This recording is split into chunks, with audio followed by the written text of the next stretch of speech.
So yung mga katrops, bali samahan nyo ako kasi may naisip na naman ako. So, kasi diba naalala nyo yung nakaraan kong video, so nagpintura tayo ng mugs. So iniisip ko kasi yung hardener para sa top coat is medyo sumingaw na siya. Baka masayang, baka tumigas lang. So kaysa sa tumigas siya, is gamitin na lang natin siya, no? Pero iniisip ko ano naman yung pipinturahan natin. So nakita ko yung helmet ko. So ang bala ko, pinturahan ko yung helmet ko. So hindi ko rin alam kung anong kalalabasan niya, kung maganda o hindi. So bala ko dyan is lalagyan ko lang siya ng pangalan. And then ito yung spoiler niya is siguro kasi ang stock ko na pintura dyan is itim na lang at silver. Siguro yung pinaka spoiler niya yun na lang yung si silver ko, no? Tapos yung lagyan ko ng pangalan ko doon sa may pinaka ibabaw niya na kulay itim. So ayoko kasi talaga ng full na itim na helmet kasi ang gusto ko talaga yung visible yung helmet na suot ko, lalo na sa gabi. So yun na lang yung binabala ko. So samahan nyo ako mga katrops. Let's go!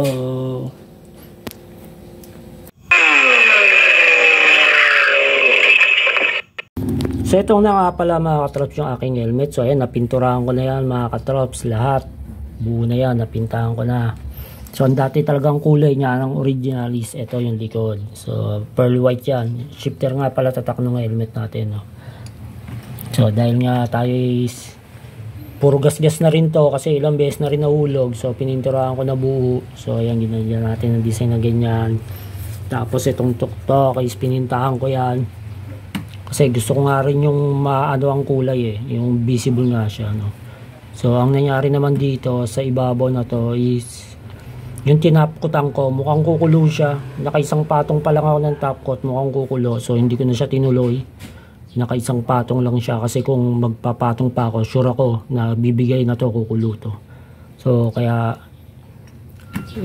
tinigil ko na yon, then pinatuyo ko. Siguro nasa 1 week na rin to ngayon. Ngayon yun nga. So balak natin pinturahan yan. So syempre gawa tayo ng pangalan. Ayan. So papatong lang natin siya dyan. Bahala na siya dyan. Tapos iwisik-wisikan lang natin ng pintura kung ano lang kalalabasan. And then itong spoiler nya, so isi-silver natin to mga katrops, no? Bago yung top coat. At yun, umulan na nga. So wala namang problema yung ulan. May hit dyan naman tayo. Hit dyan na lang natin to. So di ko rin alam kung maganda kakalabasan o hindi. Pangit. So basta bahala na yan. Basta gamit natin yung natitirang hardener doon. Kasi sayang pag tumigas lang yon. Sure ako kasi pag hindi nagamit yun kasi sumingaw na siya. Mga ilang araw lang yon is matutuyo na yun. Titigas na yun. So ngayon kanina tinek ko, kinalog ko siya. So okay pa siya. Hindi pa siya matigas. Kaya gamitin na natin dito. So bahala na to kung pangit o maganda kalalabasan. Let's go!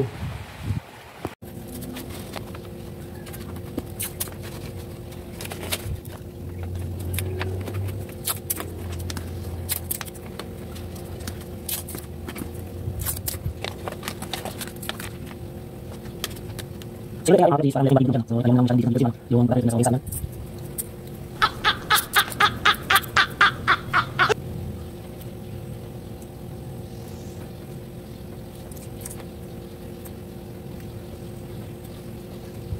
So limon natin.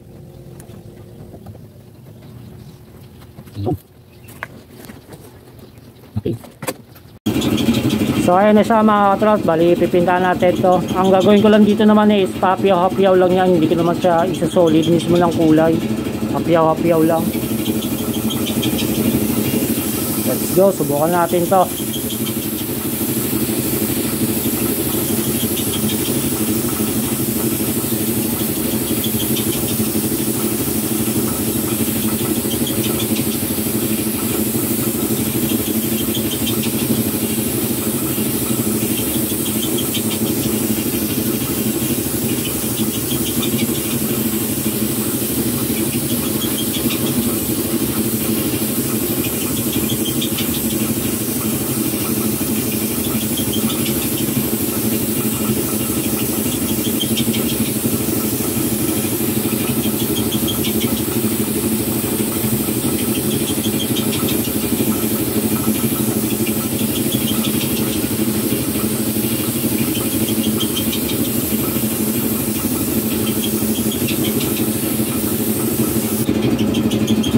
Ayan, okay na yan.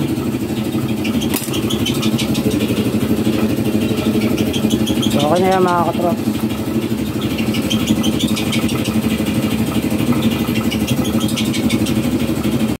So ito na siya mga katrops, no? Siyempre nagkaroon siya ng mga overspray kasi hindi naman siya talaga lapat na lapat. So okay lang naman yan, no? Wala nang problema kasi sa akin lang naman parang art lang na ano lang yan, parang in-spray lang na ano. So ayan na yung pangalan natin. So gagawin naman natin is ito, isi-silver natin itong spoiler. So bago natin itatap ko tuloy yan.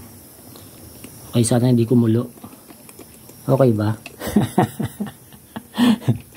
Okay na yan, no? Okay na yan. At to mga katrops, bali nabalutan na rin natin yan. Ayan. So naliya ko na rin to, no? Dry sanding na lang to. So tingnan natin kung matatakpan yan. Hindi na tayo magpa-primer nya. Right na tayo mga katrops. Yan lang kasi yung pinturang meron tayo dito So hindi na tayo magpa-primer.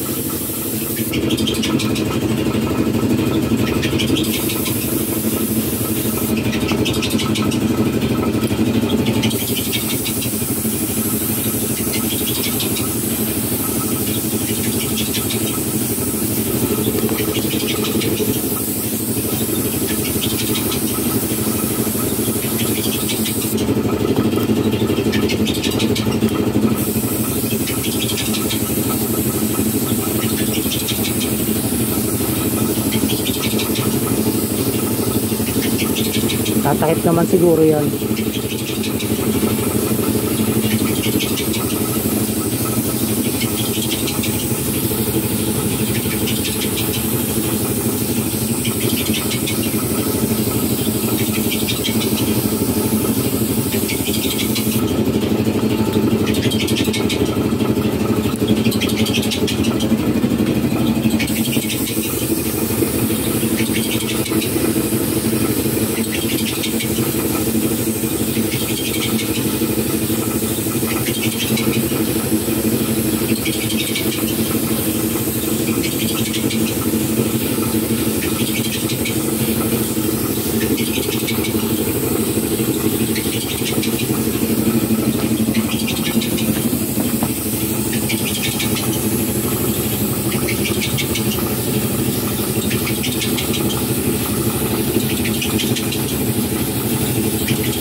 Pahinga muna natin konti mga katrops, huwag natin kuwersahin, baka kumulo pa. So pati-pati natin konti kasi hindi pa siya masyado takip, kita pa yung mga itim. So maya maya natin uli abulan, pati-pati lang tayo ng konti.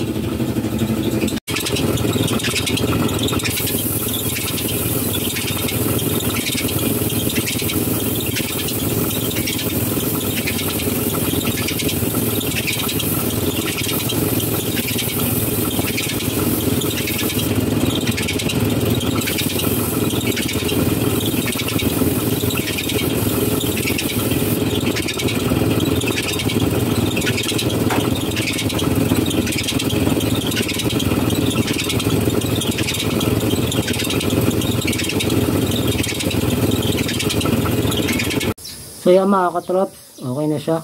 So mukhang hindi naman siya kukulo. Bali nakadalawang patong tayo dyan. Dalawang patong na tapot lang mga katrops, no? So, hindi ko nakakapalan maigi kasi nga baka kumulo. Okay, okay na yan.